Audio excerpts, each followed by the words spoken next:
Com as profundas mudanças no perfil epidemiológico da população, se observa o declínio das taxas de mortalidade por doenças infecciosas e parasitárias, e o crescente aumento das mortes por causas externas e doenças crônicas degenerativas. Então, se faz necessária a incorporação de doenças e agravos não transmissíveis ao escopo de atividade da vigilância epidemiológica. Portanto, a epidemiologia deixa de se preocupar somente com a epidemia de doenças infecciosas e passa a pesquisar os estados ou eventos relacionados à saúde, ou seja, o estudo de todos os agravos a elas relacionados. Algumas definições. Agravo à saúde é o mal ou prejuízo à saúde de um ou mais indivíduos, de uma coletividade ou população. Fatores de risco são componentes, a depender do modelo, que podem levar a doença a contribuir para o risco de adoecimento e manutenção dos agravos de saúde. O risco é entendido pela epidemiologia como a probabilidade de ocorrência de um dano.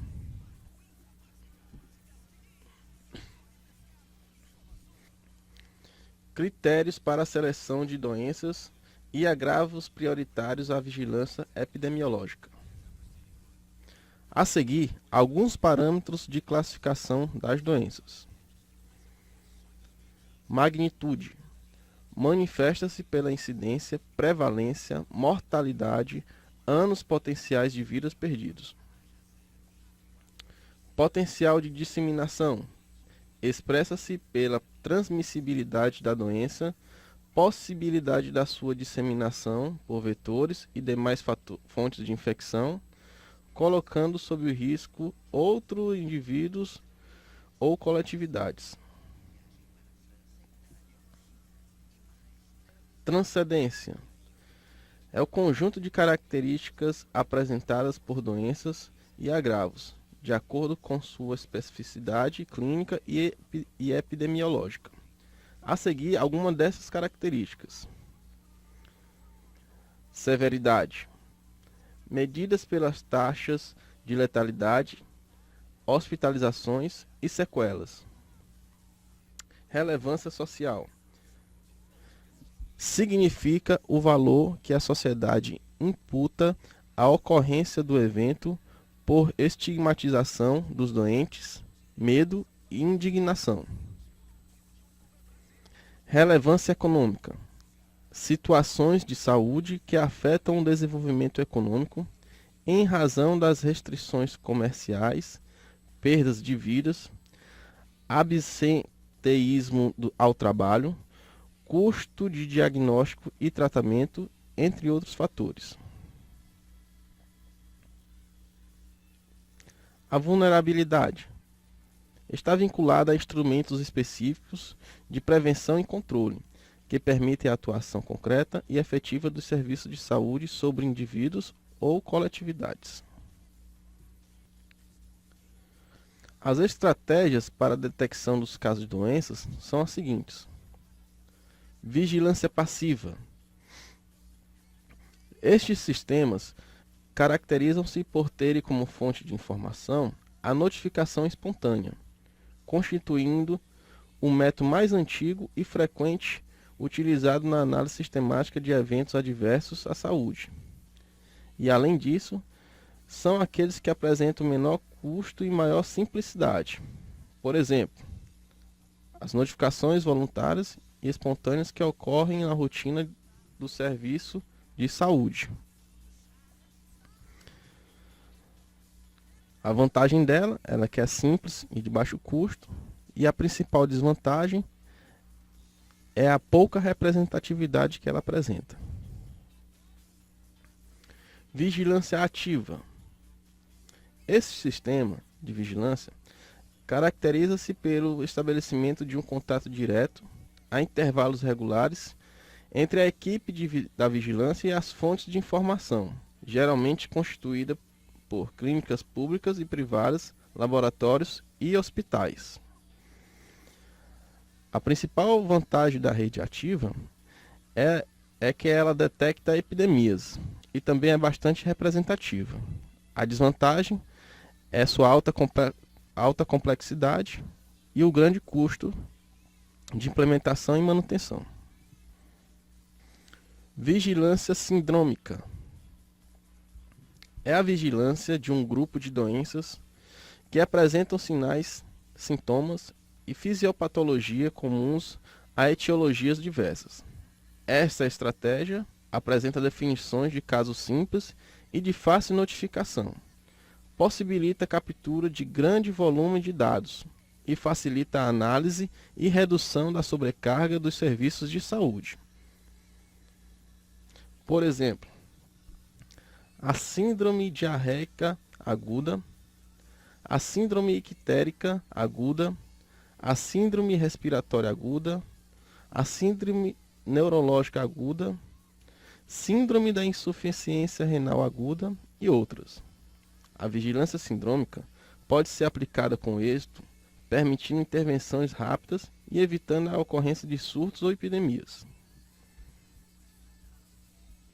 A rede sentinela é a seleção de um ou mais estabelecimentos de saúde onde se encontram esforços para a obtenção das informações epidemiológicas desejadas. A rede sentinela é constituída de profissionais de saúde que lidam de forma direta com as doenças notificáveis. São convidados a registrá-las regularmente e enviá-las periodicamente às autoridades sanitárias. Por exemplo, HIV, doenças sexualmente transmissíveis e doenças ocupacionais. Vigilância epidemiológica em âmbito hospitalar. Esse serviço tem como principal objetivo realizar ações de vigilância epidemiológica das doenças de notificação compulsória no ambiente hospitalar, de acordo com a realidade de cada serviço. Pode-se coletar informações a partir do diagnóstico de autos hospitalares, observando algumas informações como a época do início da doença, os locais de residência do trabalhador e onde esse trabalhador efetivamente desenvolve sua atividade laboral. Com esses dados, pode permitir a identificação da ocorrência, as origens das causas de casos de eventos adversos à saúde. Também pode desenvolver-se sistema de vigilância com base em informações obtidas em hospitais a partir de pacientes não internados, mas que frequentam ambulatórios. Vigilância sanitária de produtos de saúde pós-uso e pós-comercialização. A partir do segundo semestre de 2001, a Anvisa começou a investir na estruturação de ações de vigilância de produtos de saúde pós-uso e pós-comercialização, como forma de obter informações necessárias para a retroalimentação dos processos de revalidação de registros, publicações de alertas, retiradas de produtos do mercado e inspeções de empresas. A principal estratégia adotada foi a constituição e capacitação de uma rede de hospitais sentinela, denominado Rede Brasileira de Hospitais Sentinelas, que atua como observatórios ativos de desempenho e segurança de produtos de saúde regularmente usados. Farmacovigilância é o trabalho de acompanhamento do desenvolvimento dos medicamentos que já estão no mercado. As suas ações são realizadas de forma compartilhada pela Vigilância Sanitária dos Estados, municípios e pela Anvisa. Embora sejam formulados para prevenir, aliviar e curar as enfermidades, os produtos farmacêuticos podem produzir efeitos indesejáveis, maléficos e danosos. Portanto, faz-se necessário a regulação sanitária em qualquer país. Hemovigilância é um conjunto de procedimentos para o monitoramento das reações transfusionais resultantes de uso de sangue e seus componentes, visando melhorar a qualidade dos produtos e processos em hemoterapia e aumentar a segurança do paciente. As reações transfusionais devem ser notificadas e transformadas em informações que são utilizadas para identificar os riscos e prevenir ocorrências ou recorrências desses eventos adversos. Forma de ocorrência das doenças. Em relação ao tipo de disseminação, as ocorrências das doenças podem ser dos seguintes tipos: casos esporádicos, quando em alguma comunidade verifica-se o aparecimento de casos raros e isolados de certa doença, a qual não estava prevista. Esses casos são chamados de casos esporádicos, por exemplo, a peste. Conglomerado temporal, um grupo de casos para os quais se suspeita de um fator comum e que ocorre dentro dos limites de intervalos de tempo, supostamente foi a sua origem, por exemplo, a leptospirose. Endemia, quando a ocorrência de uma determinada doença está dentro do esperado, durante um longo período de tempo, acomete sistematicamente populações em espaços delimitados e caracterizados, mantendo incidência constante ou permitindo variações cíclicas ou sazonais ou atípicas, conforme descrito anteriormente. Por exemplo, a tuberculose e a malária. Epidemia. Caracterizam-se pelo aumento do número de casos acima do que se espera, comparando a incidência de períodos anteriores. É o aumento descontrolado, brusco, significante e temporário. Se em uma dada região inexiste determinada doença e surgem 2 ou poucos casos, pode-se falar em epidemia, dado seu caráter de surpresa. Por exemplo, o aparecimento de 2 casos de sarampo em uma região que há muitos anos não se apresentava nenhum caso. Surto epidêmico. Costuma-se designar surto quando 2 ou mais casos de uma determinada doença ocorrem em locais circunscritos, como instituições, escolas, domicílios, edifícios, cozinhas coletivas, bairros ou comunidades, aliados à hipótese de que tiveram com relação entre eles a mesma fonte de infecção ou de contaminação, ou o mesmo fator de risco, o mesmo quadro clínico e ocorrência simultânea. Por exemplo, a varicela.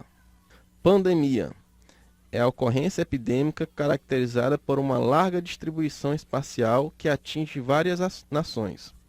São exemplos clássicos de pandemia: a epidemia influenza de 1918, a epidemia de cólera iniciada em 1961, que alcançou o continente americano em 1991, no Peru, e a influenza H1N1 em 2009 no Brasil.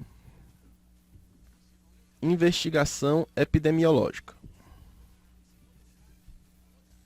A investigação epidemiológica é uma ação de fundamental importância na identificação dos fatores de risco à saúde da população, para os casos que seja necessária uma resposta imediata e uma intervenção oportuna para a resolução do problema. Definição do termo investigação epidemiológica. É a aplicação dos princípios e métodos da pesquisa epidemiológica para um estudo de problemas de saúde inesperados, para os quais é necessária uma resposta imediata e uma intervenção oportuna na população. Os objetivos da investigação epidemiológica: identificar a fonte de infecção e o modo de transmissão, apresentar os grupos expostos ao maior risco e os fatores de risco, confirmar o diagnóstico e determinar as principais características epidemiológicas. O propósito final dos objetivos é orientar medidas de controle para impedir a ocorrência de novos casos. Passos da investigação epidemiológica: exame do doente e de seus contatos, detalhamento da história clínica e de dados epidemiológicos, coleta de amostras para laboratório, quando indicada, busca de casos adicionais, identificação dos agentes infecciosos, quando se tratar de doença transmissível, determinação de seu modo de transmissão ou de ação, busca de locais contaminados ou de vetores, identificação de fatores que tenham contribuído para a ocorrência dos casos. O profissional da vigilância epidemiológica deve buscar responder várias questões essenciais para o controle da doença. Estes profissionais podem balizar a investigação epidemiológica, tomando por base as respostas às questões expostas no quadro em anexo. Investigação epidemiológica para suspeita de doença transmissível de notificação compulsória. Pacientes que apresentem quadro clínico compatível com a doença incluída na lista de notificação compulsória ou algum agravo inusitado necessitam de atenção especial, tanto da rede de assistência à saúde quanto dos serviços de vigilância epidemiológica. A seguir, alguns procedimentos de investigação. Roteiro para investigação de casos. Etapa 1. Coleta de dados sobre os casos.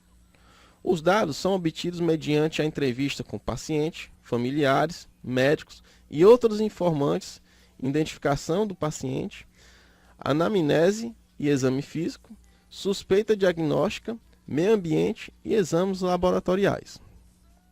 Etapa 2. Busca de pistas. É uma etapa essencial da investigação epidemiológica, pois visa buscar subsídios que permitam responder várias das questões formuladas para complementar a etapa anterior, na busca do esclarecimento dos casos das doenças que estão sendo investigadas. Etapa 3. Busca ativa de casos. O propósito dessa etapa é identificar os casos adicionais, ainda não notificados ou aqueles que não buscaram atenção médica, e tem como finalidade tratar adequadamente os casos, determinar a magnitude e extensão do evento e ainda ampliar o espectro das medidas de controle. Quarta etapa, processamento e análise parciais dos dados. A consolidação, a análise e a interpretação dos dados disponíveis deve considerar as características da pessoa, do lugar e do tempo, e ainda os aspectos clínicos e epidemiológicos para a formulação de hipóteses quanto ao diagnóstico clínico, fonte de transmissão, potenciais riscos ambientais e efetividade das medidas de controles adotadas até o momento. Uma vez processados, os dados devem ser analisados criteriosamente. Quanto mais oportuna e adequada for a análise, maior será a efetividade dessa atividade, pois orientará com mais precisão o processo de decisão e ação. Etapa 5. Encerramento dos casos. Nesta etapa da investigação epidemiológica, as fichas epidemiológicas de cada caso devem ser analisadas visando definir qual foi o critério clínico epidemiológico laboratorial, clínico laboratorial ou clínico epidemiológico, ou qual será empregado para o diagnóstico final, considerando as definições de casos específicas para cada doença. Sexta e última etapa é o relatório final. Os dados da investigação devem ser sumarizados em um relatório que inclua a descrição do evento, todas as etapas da investigação, portanto, destacando-se causa da ocorrência, indicando inclusive se houve falhas da vigilância epidemiológica ou do serviço de saúde e quais providências foram adotadas para sua correção. Se as medidas de prevenção implementadas em curto prazo estão sendo executadas, a descrição das orientações e recomendações a médio e longo prazo a serem instituídas tanto pela área de saúde quanto de outros setores. Alerta às autoridades de saúde dos níveis hierárquicos superiores, nas situações que coloquem sob risco outros espaços geopolíticos. Saúde do trabalhador.